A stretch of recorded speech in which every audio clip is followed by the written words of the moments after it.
Hello my dearest friends, welcome back to my channel, The Anna and the Book Hunt. I'm going to be talking about all the books that I managed to finish in the second part of October. I already did a recent reads video where I discussed a couple of books that I managed to finish in the first part of the month. I'm going to link it up in the cards if you want to check it out if you haven't seen that already. And then the books that I'm going to be discussing today are 10 books. And I did have a lot more fun with the books that I was reading in the later part of October. I have to say, I did have a couple of 5-star reads, and I was also getting into the holiday, like the Christmas mood. So I picked up a couple of holiday romances as well. So yeah, I'm just going to be mood reading a lot this time of year because I'm going to be binging a couple of Christmas romances, and then I'm probably going to pick up a fantasy, and it's just I'm all over the place, honestly. And I am going to talk about a couple of the books in more detail because I really love those. And then the couple of books that I really didn't love too much, I'm just going to gloss over because otherwise the video is going to be too long with 10 books to talk about. So I'm just going to go ahead and dive in. The first book that I managed to finish is a book that I read in ebook format. So the thing with this one is, because I love the first book within the series, I thought I was going to like fly through this one. But for some reason, I don't know, I didn't feel the connection between the hero and heroine as much as I did in the first book. So it took me a longer time to finish. I started this one in September, but I only managed to finish this like in the later part of October. The book is Point of Pride by Chloe Angyal. It's the second book within her ballet themed series that she has. The first book that I read was a 5-star read for me. I read it back in the summer and I really loved it. And this one features the heroine who is the best friend from the heroine in book 1. She's going to be traveling to Australia to help with the preparations of her best friend's wedding. So obviously the couple from the first book is getting married, so she's going to be flying out there to help with the wedding and be the maid of honor and everything. Now, the hero in the book is going to be the best man for the hero from book 1. And actually, they have this unfortunate meet cute at the airport already where they bump into each other and they start really getting into it, really like in a bad way, where they're fighting about what has happened and everything. So they do start off on the wrong footing. And both the hero and heroine are dancers, so ballet dancers. However, the hero has just recently retired and he has decided to venture out into becoming a photographer. While the heroine, she is kind of in the later stage of her ballet career and she really wants to make a promotion within her ballet company. However, it's not really looking the best for her, so she thinks that the best thing she can do is try to grow her social media presence so that her company can really single her out and give her the promotion. And she enlists Nick's help, so the guy, the best man at the wedding, his help to help her out to grow her presence. At the same time, he can benefit from that as well because he is just a starting photographer, so he needs to kind of also get some fame out of it. So it's a win-win situation for both of them, but they really cannot stand each other at the start of the book. So there's really a hate-love vibe within this book, and at the same time, we've got wonderful scenes where they're picking out amazing scenery to shoot the best shots for social media. So you really get to explore Sydney and the Australian beautiful landscapes through the book, which I really did appreciate.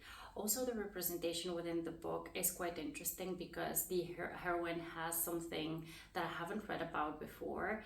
It's a specific pelvic problem where she has a problem with having sex because it's really painful for her because of the way that her muscles are really strung tight because of the career that she is in. And she really needs to do these exercises and really needs to be careful about having intercourse. And it's a very interesting and delicate kind of topic that is being handled in a very respectful way, I found within the book, which I really did appreciate. Now, again, because I didn't feel the connection as much in this book as I did in the first book, I didn't give this one 5 stars, but I definitely did enjoy it and I gave it 4 stars. Now, the next book, I had so much fun with this book, and specifically with the audiobook. The book is a new release, which is Love and Other Conspiracies by Mallory Harlow. This book is so much fun, and it's really fitting within this time of year. So if you're planning to pick it up right now, it's going to be the perfect time for it. We've got a hero and heroine who are quite opposites of each other. The heroine works for this kind of a production company for like reality TV shows and all kinds of shows, essentially, and she's a producer. Well, the hero, he has this small podcast that does have a very interesting following. So he is kind of hyped within the podcast kind of scene for the topic that he's dealing with. So he's quite popular within his field of work, but it's a very niche kind of a topic. He is talking about conspiracies, all kinds of conspiracies. So it's almost like a true crime podcast, but not with true crime situations, but more with conspiracies. And he's very good at it. And the thing is that the heroine gets a deadline to present the show, an idea for a show to her company, because she essentially has not been really in the spotlight at her company. She used to work for this project where she used to work with her ex on this project, and her ex kind of took her ideas and ran with it. So he's the popular one within the production company, and she has kind of been made almost redundant. So she needs to prove herself so she can stay on at the company. And what she does is she decides that she's going to pitch this idea to get this guy who has this successful podcast, but bring him on the screen. And the interesting thing is that they do like her idea, and once he starts shooting the pilot for it, it turns out that he's not the greatest in front of the camera. Like behind the camera he's great, but in front of the camera he's really nervous and anxious. And they decide that they're going to try to do an episode together, and their chemistry just works perfectly.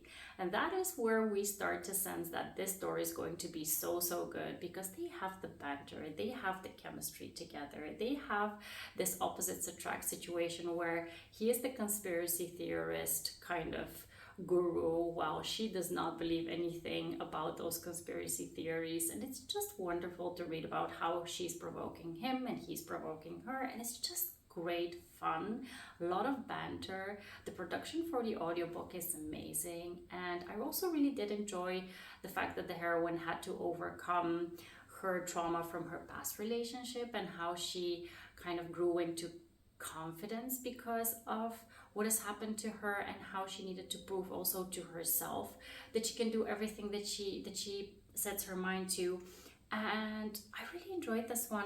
I gave this one 4.5 stars. Now the next book I picked up specifically because Beccie from Beccie recommended it. She gave it 5 stars and she was raving about it, so I decided to pick it up. It's not a romance though, it's a young adult coming of age, but kind of like a fantasy book, like a magical realism kind of book. I don't know how to explain it very well, but the book features a teenager who gets an unfortunate bout of meningitis, because of which he has become completely paralyzed, and also they're kind of, he cannot speak, he is bedridden, and his parents and also his medical caretakers, they don't really know if he can hear them, because he cannot respond. So he's essentially alive, but he is kind of trapped in this body where he cannot respond to anyone who is trying to communicate with him. So he essentially gets put into this home where he's being taken care of, but essentially he has no one to communicate with. And the fortunate thing for him is that he gets a roommate. And the roommate is this elderly gentleman who actually has early onset Alzheimer's. And the interesting thing and the kind of the magical thing that happens between them is that once this gentleman arrives, he actually hears our hero's thoughts and he starts to communicate with him. So they can actually communicate with one another. And that's where the adventure kind of starts. We've got a person who has Alzheimer's and a person who is locked in this body and cannot communicate with anyone else, who become the best of friends and who go on these kind of magical adventures together through memories of the elderly gentlemen's. And it's a really precious kind of a story, because we see how a very precious kind of a friendship is formed between the two of them. and how the young guy who has meningitis, who kind of has no hope that he'll be able to get out of the trap that is his body, the prison essentially that is his body, kind of fights through it. And it's just an amazing kind of a motivational and really coming of age story that I really, really loved. I gave this one 4 stars. The next book that I picked up is a new release, an audiobook called Mr. Heartbreaker by the author duo Piper Rain. This book is amazingly done when it comes to the production of the audiobook, so I would highly recommend the audiobook for it. It's a hockey romance where we've got the hero and heroine meeting at this wedding. The hero is kind of part of the wedding party. He is quite good friends with the groom, while the heroine is actually part of the design team who did things for the wedding. Like I think they designed like the dress and certain things within the wedding party. So she was invited because she was part of creating this magical wedding. So the two of them immediately have this attraction. They think that they're going to be having this one night stand, like a hookup. And at the same time, the heroine definitely knows who the hero is because he is a famous hockey player, and she actually is quite familiar with the hockey world because her brother is also a famous hockey player. So he doesn't know that about her though. So there is some secret keeping going on in this book that I did not love a lot, but at the same time, I could understand why she was keeping it a secret. So in certain books, it's really annoying when this happens. But in this book, there was kind of a valid reason because she felt like this was going to be a hookup. Like they're not going to have an actual relationship. So there is no point in her sharing anything when it's just sex, right? So I could excuse that to some extent. But at some point when they were starting to get serious, I was like, you should be more honest with him. You should tell him who your brother is. But yeah, you know, this is going to be the conflict in the book.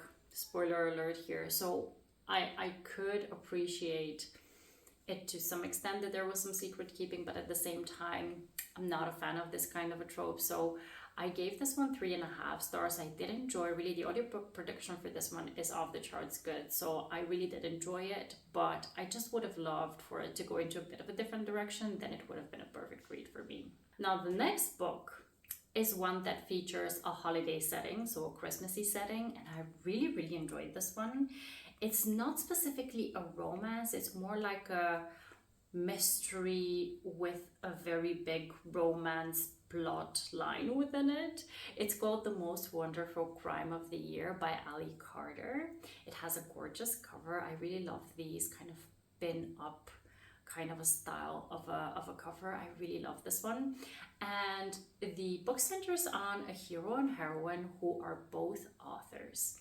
The heroine is more within the mystery kind of genre, while the hero is more of a thriller guy. So the two of them, they are picked up by the same publishing house, and the heroine has had a very bad breakup behind her, and she has been trying to get over it, but it's not been the best of year for her. And she's really not in the mood for Christmas because of what has happened to her in the past year. But then the interesting thing that happens is that the heroine's favorite author invites both her and the hero to this English estate for Christmas. And they're invited there with a very specific purpose to solve this mystery. And the two of them kind of join forces to see what is going on within this estate, what has happened to their favorite author, and how are they going to work together when in the first glance it looks like they don't really stand each other very much. At least the heroine has something against the hero more so than the hero against the heroine. And we do get some glimpses of some history that they share together, but it's really kind of subtle.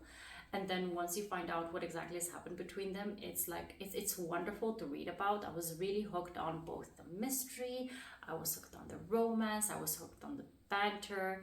It was just a very good time, this one. I really enjoyed it and I gave it 4 stars. Now the next book I picked up because I know that Crystal from Crystal's Bookish Life loves this one. And actually when I think about it, I think that the first person that clued me into this book is actually Bree from In Love and Words back in the day. So I had this book on my TBR for quite some time and I'm really happy that I finally picked it up. It's Radiance by Grace Draven. This one is a fantasy book where we've got the heroine who is part of this kind of noble human race family, but she's not really in the most prominent of positions, so she's not really important to the like producing an heir for her kingdom.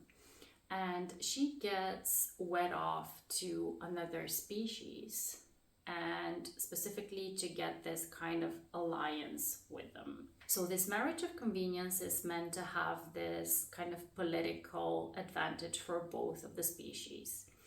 Now, the other species, so the hero species, they're kind of humanoid, but they have this grayish black skin. They have these kind of light eyes. I don't know how to explain it, but they have certain features and also like claw-like hands. So they have these features and also some magic within them that is kind of unfamiliar to the humans. And the interesting thing about this fantasy book that I really loved is the fact that both the human race finds the other species race kind of repellent, as well as the other species finds the human species absolutely unacceptable when it comes to their appearance, when it comes to their traditions. They're like, we just don't get it. What's the appeal? They don't like each other. They kind of hate each other's appearance. So it's like they are definitely not going to be a love match because they just don't like their appearance at all. So this is really something that is very intriguing. And you definitely sense that this is going to be more of a friends who grow to love each other because of their qualities and not so much because of their appearance. And then it's just so good. This is just such an amazingly romantic and a book full of gestures that really single out each of the characters' specific positive traits, and also a lot of longing. Not really longing in the kind of sense where you have someone who is pining for one another, but really longing for them to be together because they enjoy each other's company and because they respect each other so much. I really love this about the book, and I give this one 5 stars. The next book is a Christmas romance that I read on audio, and it's a sapphic romance called Make My Wish Come True. This is actually written by an author duo who are actually also married. So it's quite interesting, that fact. And the thing is with this one is that it's more of a like young adult to new adult kind of a romance. We've got a storyline where we see that the two heroines used to be best friends when they were teenagers. But then one of the teenagers, or one of the heroines, she became quite famous because she was featured on this kind of a, almost like a Nickelodeon, very big show back in the day. And she kind of stuck with it. She was in Hollywood, so she had her career there, and they are from this small town where it's very Christmas centered. And she has never been back to her hometown in a very long time, and it looks like she has forgotten all about her best friend. And the thing is that her best friend has always been in love with her, and she is kind of, she's holding a grudge about the relationship ending because she made it big in Hollywood and forgot all about her family and friends back in her small town.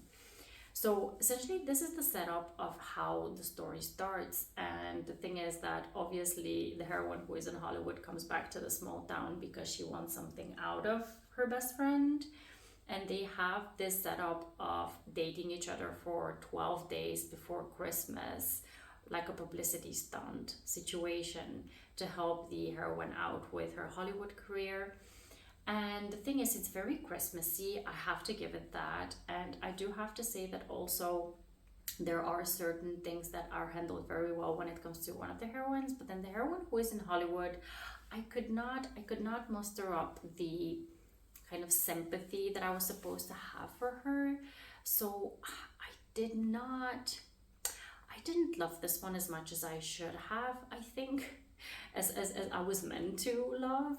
So I give this one 3 stars. I don't know, if you enjoy like the Hollywood kind of a setup within a book, then maybe you'll enjoy this one. But for me, it was lacking certain things, so I give this one 3 stars. And then another 3-star read, kind of a disappointment for me, that is also a Christmas romance, is Christmas After All by C.C. Louise. This book features, I don't know, I didn't pick this book on purpose, by the way, because this one actually has another celebrity within the plot. I did not know that. I just saw the cover and it sounded like a quick and fun romantic kind of a Christmassy read, so I just decided to pick it up. So within this book, we've got a hero and heroine who used to be in the same high school, and the hero was smitten with the heroine. She was kind of like the popular girl, while he was kind of like the musician geek within the school. And he decided to go all out, and during one of like the homecoming games, he decided to ask her to prom by singing a song in front of everyone. And she was absolutely like mortified by that gesture, so she kind of blew him off. And that is where the story starts, as with them being teenagers, him being in love with her and her rejecting him. But then many years later, she's still stuck in her small hometown while he has made it big as a musician in Nashville. And he comes back to the small town because he has decided he's going to invest in the small town. He wants to buy property there to turn it into like this concert hall. And she is kind of stuck with decisions that were made for her by fate, because she has smaller siblings and they lost their parents, so she is the eldest out of the family and she had to take care of her siblings. So she really didn't get to make her dreams come true, and she's kind of stuck in this small town, and she is not in the best kind of a place. And this is essentially a second chance at romance. I think it's a closed door romance, if I remember it correctly. It's kind of a clean romance, and it was cute, but at the same time, I could definitely feel that the heroine was holding such a grudge against the hero for something that he did, that I didn't really feel that she could ever fall back in love with him because of what had happened. So that was kind of a big, major kind of setup that was not working for me within this book. So yeah, I gave this one 3 stars as well. And then I did read a book, a Christmas romance, that I really did enjoy. This one I gave 4 stars. The book is called The Christmas Countdown by Holly Cassidy. This one is one where we've got a genuine kind of a connection between the hero and heroine, something that was lacking in the other 2 books that I read. The heroine in this one used to be in a very long committed relationship with her ex-partner, and she thought that he was going to propose to her, but instead of proposing to her, he actually broke it off with her while they had just recently moved together to this new town. And she's absolutely devastated by what happened, because she had completely different expectations of what was going to happen in her future. And the worst thing about the whole situation is that they still work together in the same company. So she still needs to see him on a day-to-day basis. So she's completely not in the mood for Christmas, and she's now living with her sister. And her sister decides that she wants to get her sister out of this funk, out of this horrible situation. So she has created a holiday advent calendar with certain items, but also certain activities that they need to complete together to kind of get her to move on and get her to be in the holiday spirit. Firstly, our heroine is not in the mood to be busy with this advent calendar, but at the same time she sees the appeal to it, so she decides to agree to start doing these activities with her sister. But then her sister gets called away on a project for her work, so she needs a partner in crime to help her complete all these items, and this is where the hero comes in. I'm not going to share more about the story because, as you see, I'm quite smitten with this one. I really enjoyed it. This is the kind of holiday book that I want to read, where you have enough of a Christmassy setup, a very romantic kind of a setup between the hero and heroine, where they have all these activities to do together and they have this connection together. And even though there is this kind of a very gray cloud that is surrounding the heroine, we definitely feel like the hero is helping her overcome her trauma and is really helping her get back into all the best kinds of spirits. So this was just the perfect kind of holiday read for me. I gave this one 4.5 stars. And then the last book that I read this month is a 5-star read. Actually, it's going to end up in one of my favorites of the year. The book is called Bourbon and Lies by Victoria Wilder. This one features a heroine who has had to enter an unofficial witness security kind of situation. So she was part of something horrible.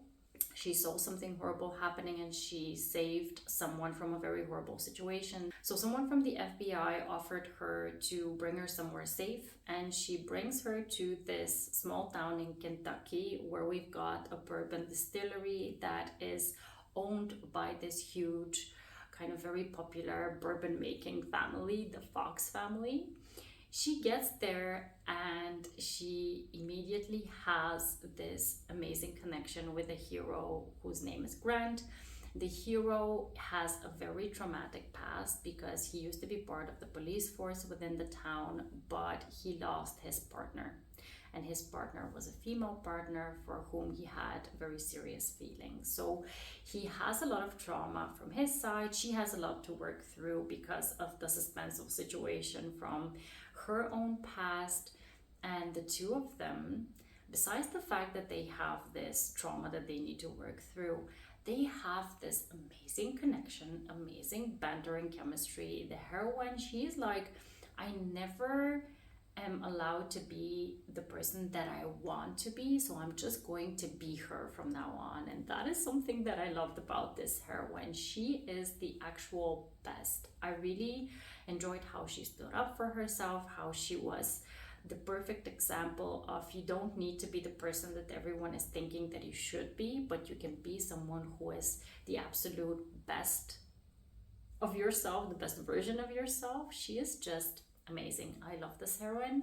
And I also love the fact that the hero, even though he was kind of struggling with his feelings at the start of the book, he kind of couldn't help but fall in love with her. I love when we get such books. I get giddy when I read about such relationships. So this one was a definite 5-star read, a favorite of the year, and I just simply love this one. So my friends, these were all the books that I managed to finish in the second part of the month of October. I'm really looking forward to the next video that I'm going to post. I'm going to be posting my reaction, or not my reaction, but my predictions about the Goodreads Choice Awards, because those are coming up halfway throughout November. So my next video is going to be me telling you what I think are going to be the books that are going to be in the top 20 of the Goodreads Choice Awards. I'm probably actually going to give you some thoughts on the romantasy category as well. I'm not sure that I can pick all of the books that are going to be on that list, but I'm pretty confident about a couple of them, so I'm going to give you my thoughts on those as well. And then we're gonna wait out and see whether I'm going to be right or not. I'm not sure. So the last couple of times that I did such a video, I did them through a tier ranking kind of a thing. So I'm not sure whether I'm going to do that or whether I'm going to do it in a different way, but we're just gonna wait out and see. In a couple of days I'm going to post that video. And I'm also really looking forward to the books that I'm going to be picking up in November, because like I mentioned, I'm in a holiday mood already. So I'm going to be reading a lot of holiday romances. And yeah, let me know what you've been reading lately. Let me know what you've been loving lately. And also let me know if you've loved any of the books that I talked about today. And I hope to see you in the next one. Please don't forget to subscribe. Have a wonderful, marvelous day. Happy reading. Take care.